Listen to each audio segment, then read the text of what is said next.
So yun, good day mga paps. Ngayon ay test fit natin tong hindi shipper na A1 dito sa RFI. So ngayon, ang ginagamit ko ngayon ay NGRT na R7. Yan, Urig NGRT R7. Ito yung sa kabila. So dito, ito yung medyo kahawig ng R7 dahil sa itsura niya, saka sa details niya ganito. Then ito, itong natuwa rin sa gear shift pedal ng A1.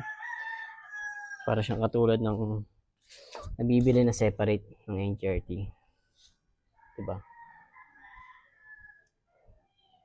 Halos kamukha eh. So sa A1, ito na yung kasamang gear shift pedal na matatanggap. Hindi yung katulad sa mga kasama ng free ng NGRT na gear shift pedal to kasi separate kasi itong binibili. So hindi kaya ni NGRT yung katulad ng ginagawa na A1 na package na. So yan, i-test fit natin sa FI kung plug and play lang ba. Let's go.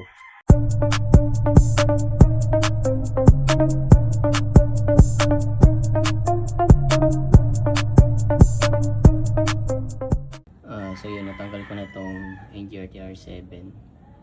So kabit naman natin tong A1 dito sa RFI. Let's go. So yun, nakabitan natin sa kabila. Then dito sa left side din, ito naman ang issue niya. So yan, tama na siya dito. Then dito, kasi nyo, ito yung butas. So hindi siya tatama. So siya dito. Pangit naman kapag pinilit natin itong ibalik ko para nagpapasok. So I think dito rin siya papasok sa baba. Try natin. So yun, dito siya tumama sa pinakababang butas. Then dulo. Yan, yun yung fitment niya. So kapit natin yung gear shift pedal. Ito.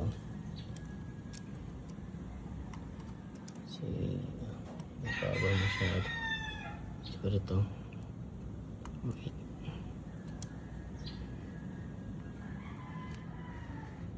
Yan. Pakita ko sa inyo ng mas malayo. So yun mga paps, ito yung fitment ng A1 shifter sa RFI. Ito yung itsura niya. Ito yung sa right side.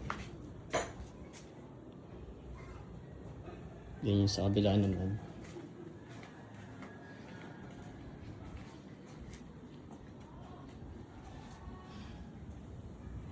Linis din. Ang ganda tignan. Diba? Pogi rin.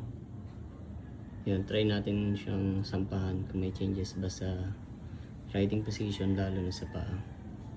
Since magkaiba sila ng butas na pinagsalpakan ng kabilang side. Let's go. So yan, tignan natin yung riding position kung may changes ba, since magkaiba yung butas na pinagsalpakan dito tsaka yung sa kabila.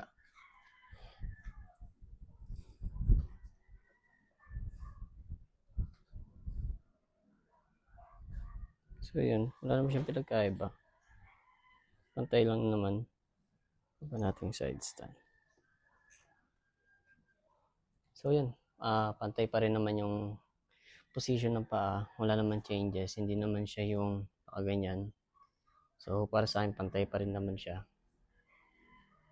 So yun, pasok siya sa RFI. Plug and play naman.